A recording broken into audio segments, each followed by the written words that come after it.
करे बिजलिया कहाँ घूमत रहते हैं? घूमत कहा मर्दवा गए रहे खेते जौन खेतों में कलिया धनवा में खदिया मार के आए हैं, गए देखे धान बियासा ना करत बा।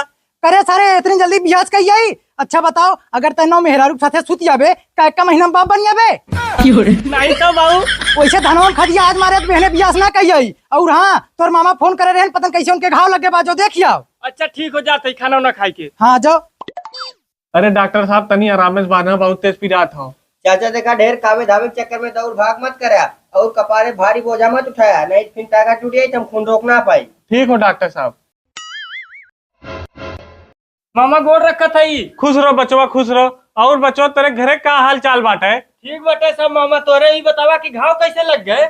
अरे भैया का बताई, निबियत चढ़ा रहे दतुअन तोड़े खातिन, चाहे तू पतोहिया आग मार दिए सोही पर से गिरिए कपड़े फाड़िए। अरे मामा तने संभाल के पेड़ पर चढ़ा कर। चाचा जो तुम्हें दवाई दे सुबह काम खाया का घाव ठीक हो जाये। ठीक हो।